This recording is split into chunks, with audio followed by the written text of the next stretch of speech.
ನಾವು ಮಾತನಾಡ್ತಾ ಇದ್ವಿ ಏನು ಪಬ್ಲಿಕ್ ವರ್ಸಸ್ ಪಾಲಿಟಿಕ್ಸ್ ಅಂತ ಹೇಳಿ. ನಾನು ಬಾಲಕೃಷ್ಣ ಅವ್ರಿಗೆ ಕೇಳ್ತಾ ಇದ್ದೆ, ಪಾಲಿಟಿಕ್ಸ್ ವಿಚಾರವನ್ನ ಬಿಟ್ಟುಬಿಡಿ, ಪಬ್ಲಿಕ್ ಅವರು ಆ ಒಂದು ಟಿಕೆಟನ್ನ ಖರೀದಿ ಮಾಡಲಿಕ್ಕೆ ಕ್ಯೂನಲ್ಲಿ ನಿಂತ್ಕೊಳ್ತಾರೆ, ಇಲ್ಲ ನೀವು ವಿ.ವಿ.ಐ.ಪಿ ಅಂತ ಹೇಳಿ ಸೀದಾ ಕಳಿಸಿಬಿಟ್ರೆ ಇಲ್ಲಿ ಪಬ್ಲಿಕ್ ಕಷ್ಟಪಡೋದಿಲ್ವಾ ಅಂತ ನನ್ನ ಪ್ರಶ್ನೆ ಆಗಿತ್ತು. ನೋಡಿ, ಈಗ ಕಾಲ ಬದಲಾದಂತೆ ಈಗ ಕ್ರಿಕೆಟ್ ಇವತ್ತು ದೇಶವ್ಯಾಪಿ ಪ್ರಪಂಚವ್ಯಾಪಿ ಹಬ್ಬಿದೆ. ಸೊ RCBಗೆ ಸಾಕಷ್ಟು ಅಭಿಮಾನಿಗಳು ಕೂಡ ಇದ್ದಾರೆ. ಸೊ ಈ ಹಿನ್ನೆಲೆಯಲ್ಲಿ ರಶ್ ಈಗ ಸಾರ್ವಜನಿಕವಾಗಿ ಅದರ ದಟ್ಟಣೆ ಸೇರ್ತಕ್ಕಂಥದ್ದು ಈಗ ತಮಗೆ ಗೊತ್ತಿದೆ ಯಾವ ರೀತಿ ಸ್ಟ್ಯಾಂಪೇಡ್ ಎಲ್ಲ ಆಯಿತು ಅಂತೇಳಿ, ದುರದೃಷ್ಟಕರ. ಸೊ ಈ ಒಂದು ಹಿನ್ನೆಲೆಗಳಲ್ಲಿ ಈಗ ಸಹಜವಾಗಿ ನಾನು ನಾಳೆ ಮುಂಚೆನೇ ಹೇಳಿದೆ 70% ಪಬ್ಲಿಕ್ ಇದೆ ಅಂತೇಳಿ. ಸೊ ಇವರಿಗೆ ಅವ್ರು ಕಾಯ್ಬೇಕು ಅಂತಕ್ಕಂಥದ್ದು ಸಂಖ್ಯೆ ಜಾಸ್ತಿ ಆಗಿದೆ. ಅದಕ್ಕೆ ಆಲ್ಟರ್ನೇಟಿವ್ ಆಗಿ ಏನಿದೆ? ಸೊ ನೋಡಿ, ನಾನು ಹೇಳ್ತಕ್ಕಂಥದ್ದು ಇದು ಈ ಸಲಹೆ ನಾನು ಸಾರ್ವಜನಿಕರಿಗೂ ಕೂಡ, ಯಾರಿಗೆ ಟಿಕೆಟ್ ಸಿಗುತ್ತೆ ಅವರು ನೋಡಿ, ಟಿಕೆಟ್ ಸಿಗದವರು ಎಲ್ಲ ಟಿವಿಗಳಲ್ಲಿ ರಿಲೇ ಇದೆ. ಸೊ ಅದರಲ್ಲೂ ಕೂಡ ನೋಡಬಹುದು. ಇವತ್ತು ಇನ್ನು ಮುಂದಿನ ದಿನಗಳಲ್ಲಿ ನಮ್ಮ ಸರ್ಕಾರ ಖಂಡಿತವಾಗೂ ನಮ್ಮ ಏನು ಕ್ರೀಡಾ ಇಲಾಖೆ ಇದೆ ಅದರ ನಿಟ್ಟಿನಲ್ಲಿ ಯೋಚನೆ ಮಾಡಿ ನಾವು ಬಿಗ್ ದೊಡ್ಡ ಪರದೆಗಳ ನನ್ನ ಪ್ರಶ್ನೆ ಒಂದು ಏನು ಅಂತಂದ್ರೆ, ಅಲ್ಲ ಸರ್, ಟಿವಿಲಿ ನೋಡ್ಬೇಕು ಅಂದ್ರೆ ಟಿವಿಲಿ ನೋಡ್ತಾರೆ. ಬಾಲಕೃಷ್ಣ ಸರ್ ಟಿವಿಲಿ ನೋಡ್ಬೇಕು ಅಂತ ಅಲ್ಲೇ ಕುತ್ಕೊಂಡು ನೋಡ್ತಾರೆ. ಅಲ್ಲಿ ಹೋಗಿ ಯಾವ್ದೋ ಒಂದು ವ್ಯಕ್ತಿ ನೋಡ್ಬೇಕು, ಕೊಹ್ಲಿ ನೋಡ್ಬೇಕು, ಯಾರೋ ಇನ್ನೊಬ್ರನ್ನ ಯಾರೋ ವ್ಯಕ್ತಿಗಳು ನೋಡ್ಬೇಕು ಅಂತಲೇ ದುಂಬಾಲ್ ಹಿಡಿಯೋದು ಜನ. ಅದು ಬಿಟ್ಟು ನಾವು ಅಲ್ಲೇ ಹೋಗಿ ಕ್ರಿಕೆಟ್ ನೋಡ್ಬೇಕು, ಅಲ್ಲಿ ಕಾಣೋದಿಲ್ಲ, ಸಣ್ಣ ಕಾಣಿಸುತ್ತೆ, ಚಿಕ್ಕದಾಗಿ ಕಾಣಿಸುತ್ತೆ. ಅಲ್ಲ ಜೋಸಫ್ ಸರ್, ಚಿಕ್ಕದಾಗಿ ಕಾಣಿಸುತ್ತೆ ಲೈವ್ ಅಲ್ಲಿ ನೋಡ. ಇಲ್ಲಿ ವಿಚಾರ ಏನು ಅಂದ್ರೆ 2025ರ ಒಂದು ಘಟನೆಯನ್ನ ಪದೇ ನೆನ್ಪು ಮಾಡ್ಕೊಳ್ತೇನೆ ನಾನು.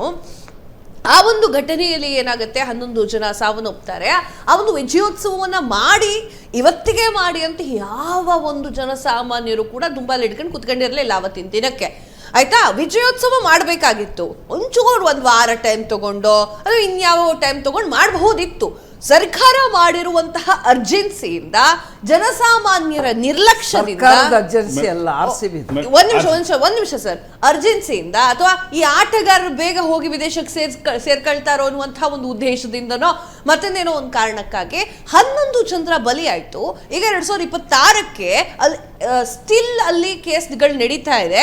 ಆದ್ರೂ ಕೂಡ ಪರ್ಮಿಷನ್ ಕೊಟ್ಟಿದ್ದು ಮಹಾ ದೊಡ್ಡ ತಪ್ಪು ಅಂತ ಹೇಳಿ ಜ್ಞಾನಿಗಳು ಹೇಳುತ್ತಾರೆ. ನೋಡಿ, ಆ ದುರ್ಘಟನೆ ಏನಿದೆ, ಆ ಘಟನೆ ಆದ ನಂತರ ತಾವು ಹೇಳಿದ್ರಿ ಬಹಳಷ್ಟು ಆಗ್ರಹಗಳು ಇತ್ತು ಮಾಡಬೇಕಂತ. ಒಂದು ಜವಾಬ್ದಾರಿಯುತ ಸರ್ಕಾರ, ಒಂದು ರಾಜ್ಯಕ್ಕೆ ಜಯ ಸಿಕ್ಕಂತ ಸಂದರ್ಭದಲ್ಲಿ ಸರ್ವೇ ಸಾಮಾನ್ಯವಾಗಿ ಜನರ ಒಂದು ನಿಮಿಷ ಮೇಡಮ್, ಬೇರೆ ರಾಜ್ಯಗಳಿಗೂ ಸರ್ ಜಯ ಸಿಕ್ಕಿತ್ತು ಸರ್. ಮೇಡಮ್ ನಾನು ಬರ್ತಾ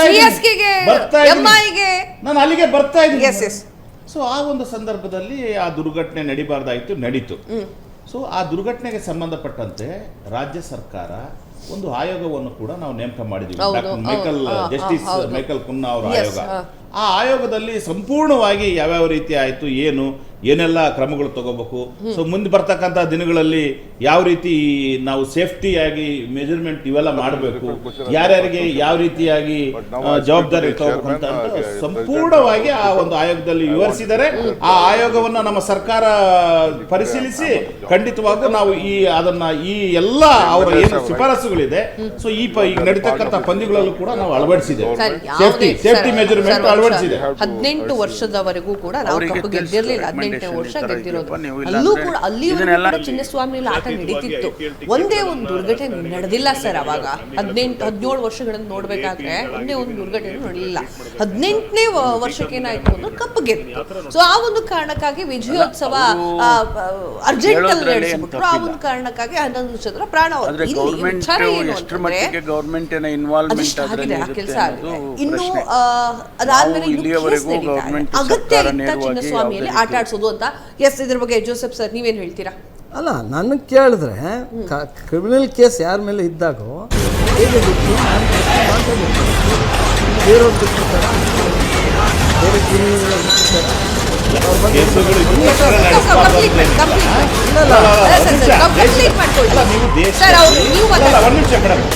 ರಾಜಕೀಯ ವಿಜಯ್ ಅವರು ತಮಿಳುನಾಡಿನಲ್ಲಿ ರ್ಯಾಲಿ ಆಯ್ತು.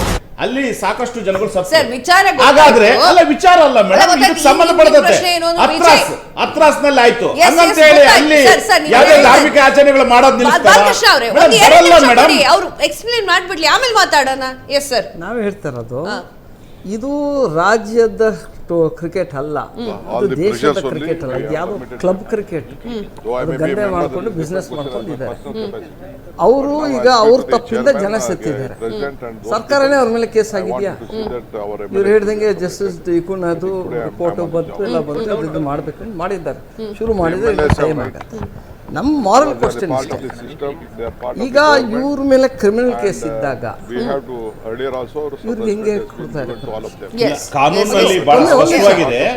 ಒಂದು ನಿಮಿಷ, ಜುಡಿಷಿಯಲ್ ಸಿಸ್ಟಮ್ ಅಲ್ಲ, ಒಂದು ಸಿಸ್ಟಮ್ ಲೀಗಲ್ ಬ್ಯಾಕ್ ಇದರಲ್ಲಿ ನೀವು ಯೋಚನೆ ಮಾಡಿ ನೋಡಿ. ಇವತ್ತು ಕೇಸ್ ಆಯ್ತು ಅಂದ್ರೆ ನಾನು ಯಾಕೆ ಸಮರ್ಥನೆ ಮಾಡ್ತೀನಿ, ಲೀಗಲ್ ಮ್ಯಾನರ್ ಅಲ್ಲಿ ಕೇಸ್ ದಾಖಲಾದ ತಕ್ಷಣ ಅವ್ರ ಅಪರಾಧಿ ಆಗ್ಲಿಕ್ಕೆ ಆಗಲ್ಲ. ನಾನು ಅವ್ರನ್ನ ಸಮರ್ಥನೆ ಮಾಡ್ಕೊಂತಿಲ್ಲ. ಕೇಸ್ ನಡೀತಾ ಇದೆ, ಅದರಲ್ಲಿ IPC ನಲ್ಲಿ ಪ್ರಾವಿಷನ್ಸ್ ಇದೆ.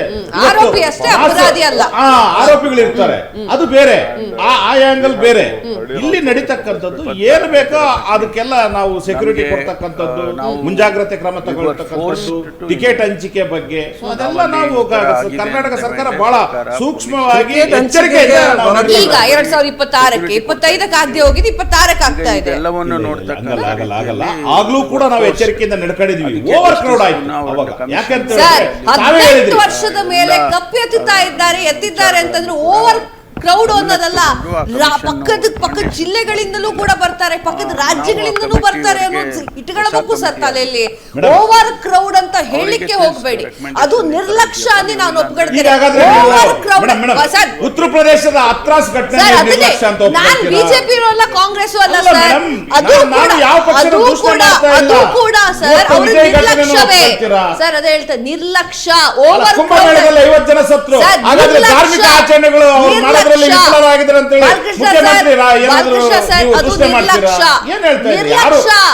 ಅದನ್ನು ಹೇಳ್ತೀನಿ. ಕುಂಭಮೇಳದಲ್ಲೂ ಕೂಡ ನಿರ್ಲಕ್ಷ್ಯವಾಗಿದೆ, ಕರೂರಿನಲ್ಲೂ ಕೂಡ ನಿರ್ಲಕ್ಷ್ಯವಾಗಿದೆ. ನಿರ್ಲಕ್ಷ್ಯ RCB ವಿಜಯೋತ್ಸವದಲ್ಲಿ ನಿರ್ಲಕ್ಷ್ಯ ಎಲ್ಲಿ ಪ್ರೂವ್ ಆಗಬೇಕು? ನ್ಯಾಯಾಲಯದಲ್ಲಿ ಪ್ರೂವ್ ಆಗಬೇಕು. ನೋಡಿದ್ರೆ ನ್ಯಾಯಾಲಯ ಏನ್ ತೀರ್ಪು ಕೊಡ್ತದೆ ಅದಕ್ಕೆ ನಾವು ತಲೆ ಬಾಗ್ತೇವೆ. ಪ್ರಕಾರ ಏನು ಓವರ್ ಕ್ರೌಡ್ ಆಯ್ತು, ಅದನ್ನ ಎಕ್ಸ್ಪೆಕ್ಟೇಷನ್ ಇಟ್ಕೊಳ್ಳಬೇಕು. ಓವರ್ ಕ್ರೌಡ್ ಆಗುತ್ತೆ, 18 ವರ್ಷದ ಮೇಲೆ ಕಪ್ಪೆತ್ತಿದ್ದಾರೆ ಅಂತಂದ್ರೆ ಓವರ್ ಕ್ರೌಡ್ ಆಗುತ್ತೆ ಅನ್ನೋದು ಇಟ್ಕೊಳ್ಬೇಕು.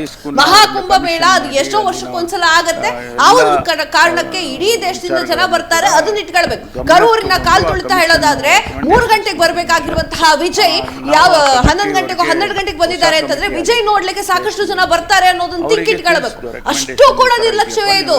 ಆಸ್ ಅ ಪ್ರಜೆಯಾಗಿ ಹೇಳ್ತಾ ಇದ್ದೀನಿ, ಅಷ್ಟು ನಿರ್ಲಕ್ಷ್ಯ ಯಾಕೆ ಬೇಕು? ಅಷ್ಟೆಲ್ಲ ನಿರ್ಲಕ್ಷ್ಯ 11 ಜನ 41 ಜನ ಪ್ರಾಣ ಕಳ್ಕೊಳ್ಳಕ್ಕೆ. ಮೇಡಮ್, ತಾವು ಹೇಳ್ತಿರೋ ರೀತಿನಲ್ಲಿ ಹೊರಟ್ರೆ ಇವತ್ತು ಯಾವುದೇ ಒಂದು ದೊಡ್ಡ ಏನು ಕ್ರೌಡ್ ಇದೆ, ಕ್ರೌಡ್ ಮ್ಯಾನೇಜ್ಮೆಂಟ್ಗೆ ಸಂಬಂಧಪಟ್ಟಂತೆ ಕೆಲವು ನಿಯಮಗಳನ್ನ ಎಲ್ಲ ಮಾಡ್ತಾ ಇದ್ದೀವಿ.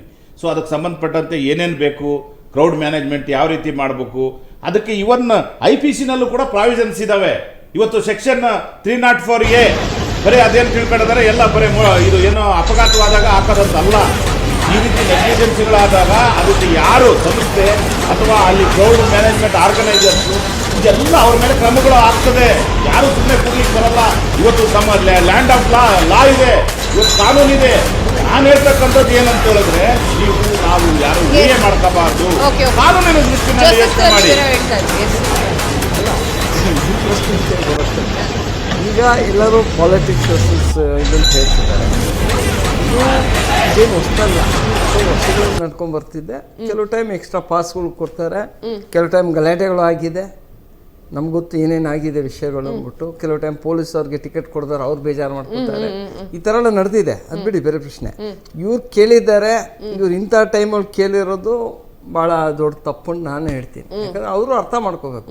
2025 ಅಲ್ಲಿ ನಡೆದಿರುವಂತಹ ಘಟನೆಯನ್ನು ನೋಡ್ಕೊಂಡು ಜನ ಕ್ರೌಡ್ ಎಷ್ಟಾಗ್ತಾರೆ ಅನ್ನೋದು ನೋಡ್ಕೊಂಡು 5 ಟಿಕೆಟ್ ಅನ್ನ ಕೊಡ್ಲಿಕ್ಕೆ ಸಾಧ್ಯ ಇಲ್ಲ ಅಂತ ಹೇಳಲಾಗ್ತಾ ಇದೆ. ಜನಸಾಮಾನ್ಯರು ಕೂಡ 5 ಟಿಕೆಟ್ ಕೊಟ್ರೆ ಹೇಗೆ, ನಾವು ಕೂಡ ಅಂತ ಕಂಪ್ಲೇಂಟ್ ಮಾಡ್ಕೊಬಿಡ್ಲಿ. ಕರ್ನಾಟಕ ಸರ್ಕಾರ ಈಗ ಹೊಸ ಸ್ಟೇಡಿಯಂ ಕಟ್ಟಬೇಕಂತ ಬಂದಿದ್ದಾರೆ. ಪಂಪ್ಸಂದ್ರ ತಾಣೆಕಟ್ಟದ ಹತ್ರ ದೊಡ್ಡ ಸ್ಟೇಡಿಯಂ, 80,000 ಸೀಟಿಂಗ್ ಅಂದ್ಬಿಟ್ಟು. ಅದು ಕರ್ನಾಟಕ ಗೌರ್ಮೆಂಟ್ದೇ ಪವರ್ ಇರುತ್ತೆ, ಯಾಕಂದ್ರೆ ಅವ್ರ ಸ್ಟೇಡಿಯಂ, ಅವರು ಏನು ಬೇಕಾದ್ರೆ ಮಾಡ್ಕೋಬೋದು ಆ ಟೈಮ್ ಒಳಗೆ. ಇದು ಅನ್ಫಾರ್ಚುನೇಟ್ ಸಿಚುವೇಶನ್ ಅಂದರೆ KSAಗೂ ಇದಕ್ಕೂ ಸಂಬಂಧನೇ ಇಲ್ಲ. ಇದು RCB ತಗೊಂಡಿದೆ ಬಾಡಿಗೆಗೆ, RCB ಟಿಕೆಟ್ ಮಾರ್ತಿದ್ದಾರೆ. ಸೊ ಈಗ ಏನೇ ಇದ್ರು KSAನ ಬಿಟ್ಟು ಸರ್ಕಾರ RCB ಇಟ್ಕೋಬೇಕು. ಯಾಕಂದ್ರೆ RCB ತಪ್ಪಿದೆ, ಅವರು ಡೈನಮಿಕ್ ಪ್ರೈಸಿಂಗ್ ಮಾಡ್ತಿದ್ದಾರೆ, ಅದನ್ನು ಕಂಟ್ರೋಲ್ ಮಾಡಬೇಕು. ಅದನ್ನ ಇಟ್ಕೊಂಡು ಸರ್ಕಾರ ಅವ್ರು ಕೊಡ್ಲಿ, RCB ಅವ್ರು ಕೊಡ್ಲಿ, ಅದು ಬೇಕಾದ್ರೆ ಮಾಡ್ಕೊಳ್ಳಿ. ಬಟ್ ಇಲ್ಲಿ ಬಂದ್ಬಿಟ್ಟು KSA ಅವ್ರು ಕೊಟ್ಟಿಲ್ಲ, KSA ಇದು ಮಾಡ್ತಿದ್ದ ಅಂತ ಬರೋದೇ ಪ್ರಶ್ನೆನೇ ಬರಲ್ಲ. IPL is out of KSA ಹ್ಯಾಂಬಿಟ್ಟು. ಅವ್ರು ಕೊಡೋದು RCB ಒಂದಿಷ್ಟು ಟಿಕೆಟ್ಸು, ಬಿಕಾಸ್ BCCI ಹೇಳುತ್ತೆ ಇದು ಕ್ಲಬ್ ಹೌಸ್ ಕೊಡಬೇಕು, ಮೆಂಬರ್ಸ್ ಕೊಡಬೇಕು, ಅದನ್ನ ಅವ್ರು ಸಪ್ರೇಟ್ ಇಕ್ತಾರೆ. ಮಿಕ್ಕಿದೆಲ್ಲ ಮಾರೋದು RCB. ಆಮೇಲೆ ಈ ಟಿಕೆಟ್ಸು ಯಾರಿಗೆ ಪೊಲೀಸ್ ಕೊಡಬೇಕು, ಯಾರು ಶಾಸಕರು ಕೊಡಬೇಕು, ಮಿನಿಸ್ಟರ್ ಕೊಡೋವ್ರಿಗೆಲ್ಲ ಅದು ಥ್ರೂ KSA ರೂಟ್ ಆಗತ್ತೆ. ಅದರೊಳಗೆ ಡಿಮಾಂಡ್ ಅವಾಗಲೇ ಮಾಡಬೇಕಾಯ್ತು. ಯಾವಾಗ ಇವ್ರಿಗೆ ಪರ್ಮಿಷನ್ ಕೊಟ್ಟರು ಅವಾಗ ಇದಿತ್ತು, ನಮ್ಮ ಕೈಗೆ ಚಾವಟಿ ಇತ್ತು ಗೌರ್ಮೆಂಟಿಗೆ. ಇಲ್ಲಪ್ಪ ನಮಗೆಲ್ಲ ಇಷ್ಟು ಬೇಕು, ನಮ್ಮ ಶಾಸಕರು ಬೇಕು ಅಂತ ಹೇಳಿದ್ರೆ ಅವಾಗ ಈ ಪ್ರಶ್ನೆ ಬರ್ತಿರ್ಲಿಲ್ಲ. ಎಸ್, ಇನ್ನೂ ಒಂದು ಕೆಲವೇ ಕ್ಷಣಗಳಲ್ಲಿ BV ಗಣೇಶ್ ಅವರು BJP ವಕ್ತಾರರು ನಮ್ಮ ಜೊತೆಗೆ ಲೈವ್ ಅಲ್ಲಿ ಬಂದು ಜಾಯಿನ್ ಆಗ್ತಾರೆ. ಅದಕ್ಕಿಂತ ಮುಂಚೆ ಸರ್ ಬಾಲಕೃಷ್ಣ ಸರ್ ವಿಚಾರ ಅವ್ರು ಏನಂದ್ರು ಅಂತಂದ್ರೆ, RCB ಅದಕ್ಕೆ ಹೊಣೆಗಾರಿಕೆ ಆಗಿತ್ತು 2025ರಲ್ಲಿ ನಡೆದಿರುವಂತಹ ಘಟನೆಗೆ. ತದಾದ ನಂತರ ಅದು ಟಿಕೆಟ್ ಈಗ ಇರುವಂತಹ ಗ್ರೌಂಡ್ ಕೂಡ ಅವರಿಗೆ ಬಿಟ್ಟಿತ್ತು. ಸೊ ಅವರೇ ಟಿಕೆಟ್ ಮಾರ್ತಾ ಇರುವಂಥದ್ದು. ಸೊ ಅವ್ರಿಗೆ ಬಿಟ್ಟಿದ್ದು. ಈಗ 5 ಟಿಕೆಟ್ ಬೇಕು ಅಂತ ಕೇಳಬೇಕಾದ್ರೆ RCB ಕೇಳಬೇಕು, KSAಗಲ್ಲ ಅಂತ ಹೇಳಿ ಅವ್ರು ಹೇಳ್ತಾ ಇದ್ದಾರೆ. ಏನು ಹೇಳ್ತೀರಿ ಇದ್ರ ಬಗ್ಗೆ? ನೋಡಿ, ಯಾವುದೇ ಇವತ್ತು ನಾವು ಕಾಂಗ್ರೆಸ್ ಸರ್ಕಾರ ಇರ್ಬೋದು, BJP ಸರ್ಕಾರ ಇರ್ಬೋದು, ಒಂದು ಆಡಳಿತ ವ್ಯವಸ್ಥೆಯಲ್ಲಿ ಇದ್ದಂತಾಗ ಸೊ ನಾವು ಸರ್ಕಾರ ಅದಕ್ಕೆ ನೀವು ಕಂಟ್ರೋಲ್ ಇಲ್ಲ ಟಿಕೆಟ್ಗೆ ಅಂತ ಹೇಳಲಿಕ್ಕೆ ಬರಲ್ಲ. ಯಾಕಂತ ಹೇಳಿದ್ರೆ ಇವತ್ತು ನಾನು ಬರೀ ಕೇವಲ ಕಾಂಗ್ರೆಸ್ ಸರ್ಕಾರ ಹೇಳ್ತಾ ಇಲ್ಲ. ಈಗ ಇವತ್ತು ಕೊಡ್ತಾ ಇರೋದು ನಾವೇನೋ ಬರೀ ಕಾಂಗ್ರೆಸ್ ಶಾಸಕರಿಗೆ 5 ಟಿಕೆಟ್ಗಳು ಕೊಡ್ತಾ ಇಲ್ಲ. ನಾವು BJP ಶಾಸಕರಿಗೂ ಕೊಡ್ತಾ ಇದೀವಿ, ಜನತಾದಳದ ಶಾಸಕರಿಗೂ ಕೊಡ್ತಾ ಇದೀವಿ. ಸದನದಲ್ಲಿ ನೋಡಿ, ಬಿಜೆಪಿ ಎಲ್ಲ ಶಾಸಕರು ಒತ್ತಾಯ ಮಾಡಿದ್ದಾರೆ. ನೋಡಿ ಅಲ್ಲಿ ಕಾಣ್ತಾ ಇದೆ, ಎಲ್ಲ ಶಾಸಕರು ಒತ್ತಾಯ ಮಾಡಿದ್ದಾರೆ. ಇಲ್ಲಿ BJP ಕಾಂಗ್ರೆಸ್ JDS ಅಲ್ಲವೇ ಅಲ್ಲ. ನಾನು ಪಬ್ಲಿಕ್ ವರ್ಸಸ್ ಪೊಲಿಟಿಷಿಯನ್ಸ್ ಅಂತ ಕೇಳ್ತಾ ಇರೋದು. ಪಬ್ಲಿಕ್ ತೊಂದರೆ ಮಾಡಿಕೊಂಡು ಈಗ ಆಯ್ತು, ಒಂದೊಂದು ಟಿಕೆಟ್ ಅನ್ನ ಕೊಟ್ರೆ ಒಂದು 15% ಬರುತ್ತಾ, 15% ಶಾಸಕರಿಗೆ ಅಥವಾ ಬೇರೆಯವರಿಗೆ ಅಂತ ತೆಗೆದಿಡ್ಬೋದಾ? ಇನ್ನು ಮಿಕ್ಕಿದ 75% ಜನಸಾಮಾನ್ಯರಿಗೆ ಅಂತ ಬರುತ್ತಾ? ನೀವು ಶಾಸಕರಿಗೂ ಕೊಡ್ತೀವಿ, ಪೊಲೀಸರಿಗೂ ಕೊಡ್ತೀವಿ, ಮಾಧ್ಯಮದವ್ರನ್ನೂ ಸೇರ್ಸ್ ತಗೊಳ್ಳಿ, ಅವರಿಗೂ ಫ್ರೀ ಟಿಕೆಟ್ ಕೊಡ್ತೀವಿ ಅಂತ ಎಲ್ಲಿ ಕುತ್ಕೊಳ್ಬೇಕು? ಜನಸಾಮಾನ್ಯರು ಗ್ರೌಂಡಿಗೆ ಹೋಗ್ಕೊಂಡು ಆಟ ನೋಡಕ್ಕಾಗತ್ತಾ? ಅವ್ರು ಹೋಗೋದು ಯಾಕೆ ಸರ್? ಫಸ್ಟ್ ಆಫ್ ಆಲ್ ಅದನ್ನ ಹೇಳ್ಬಿಡ್ತೀನಿ, ಹೋಗೋದೆ ಯಾರು ಕೊಹ್ಲಿ ನೋಡೋಕೋ, KL ರಾಹುಲ್ ನೋಡೋಕೋ, ಯಾರನ್ನೋ ನೋಡೋಕೆ ಹೋಗಿರ್ತಾರೆ ಸರ್. ಅವರು ಅಲ್ಲಿ ಸಣ್ಣ ಕಾಣಿಸ್ತಾ ಇರುತ್ತೆ, ಚಿಕ್ಕದಾಗಿ ಕಾಣ್ತಾ ಇರುತ್ತೆ, ಅವರೆಲ್ಲ ಹೋಗಿ ನೋಡೋದೇ ಟಿವಿಲಿ.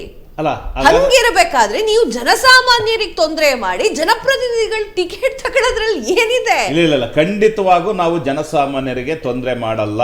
ಇವತ್ತು ಈ ಸರ್ಕಾರ ಇರ್ತಕ್ಕಂಥದ್ದು ಜನರಿಗೋಸ್ಕರ ಇರ್ತಕ್ಕಂಥ ಸರ್ಕಾರ. ಜನರುಗಳಿಗೆ ಏನ್ ಬೇಕು ಅವರ ಹಕ್ಕುಗಳಿಗೆ ಟಿಕೆಟ್ ನೋಡಕ್ಕಾಗಲಿ ನಾವು ವ್ಯವಸ್ಥೆಯನ್ನ ಮಾಡಿದ್ದೇವೆ. ಆದ್ರೆ ನಮಗೆ ಯಾಕೆ ನೀವು ರಾಜಕಾರಣಿಗಳಿಗೆ ದಯಮಾಡಿ ರಿಸ್ಟ್ರಿಕ್ಟ್ ಮಾಡಬೇಡಿ.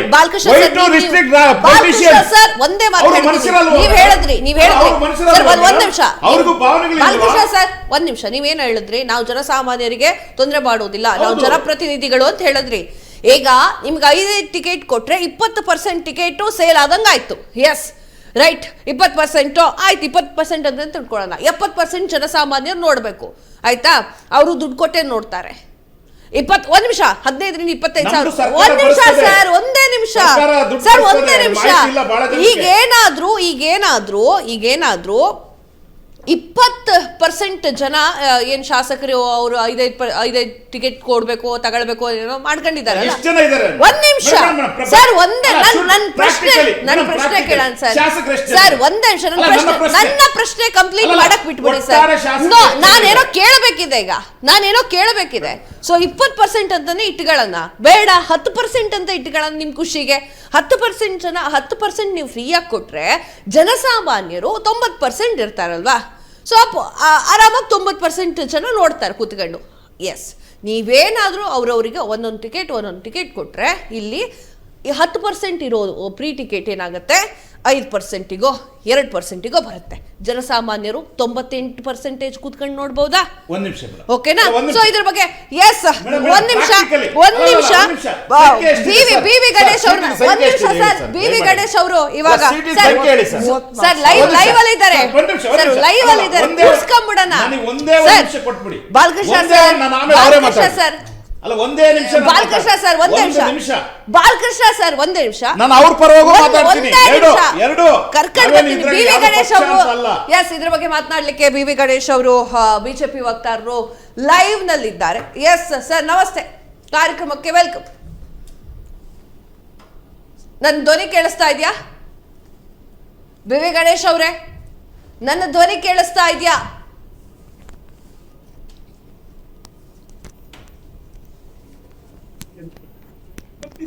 ನನ್ನ ಧ್ವನಿ ಸರಿಯಾಗಿ ಕೇಳಿಸ್ತಾ ಇದೆಯಾ ಬಿ ವಿ ಗಣೇಶ್ ಅವರೇ?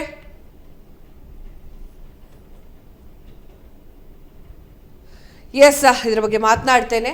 ಅವ್ರಿಗೆ ನನ್ನ ಧ್ವನಿ ಸರಿಯಾಗಿ ಕೇಳಿಸ್ತಾ ಇಲ್ಲ ಅಂತ ಅನ್ಕೊಳ್ತೀನಿ. ಸರ್ ನಮ್ಮ ಜೊತೆ ಕೂತು ಮಾತನಾಡಿದ್ದಕ್ಕೆ ಜೋಸೆಫ್ ಸರ್ ಧನ್ಯವಾದಗಳು.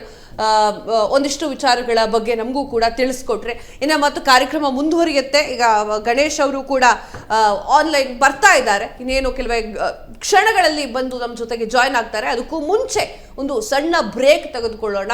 ಟಿಕೆಟ್ ವಿಚಾರವಾಗಿ ಕ್ಲಾರಿಫಿಕೇಶನ್ ಕೊಡ್ತಾ ಇದ್ದೆ ನಾನು. ಸಮಸ್ಯೆ ನೂರಾರು ಇರುತ್ತೆ, ಜನರಿಗೂ ಕೂಡ ಈ ಒಂದು ಟಿಕೆಟ್ ಸಮಸ್ಯೆ ಸಿಕ್ಕಾಪಟ್ಟೆ ಆಗಿದೆ. ಆ ಒಂದು ಕಾರಣಕ್ಕಾಗಿ ಇದರ ಬಗ್ಗೆ ಈಗ ಚರ್ಚೆಗಳು ಜಾಸ್ತಿ ಶುರು ಆಗ್ತಾ ಇದೆ. ಸಮಸ್ಯೆ ಬಗ್ಗೆ ಚರ್ಚಿಸಿ ಅಂತಂದ್ರೆ ಟಿಕೆಟ್ ಬೇಕು ಅಂತ ಹೇಳಿ ಸದನದಲ್ಲಿ ಕೇಳ್ತಾ ಇರುವುದರ ಬಗ್ಗೆ ಜನಸಾಮಾನ್ಯರು ಮಾತನಾಡ್ತಾ ಇದ್ರು. ಎಸ್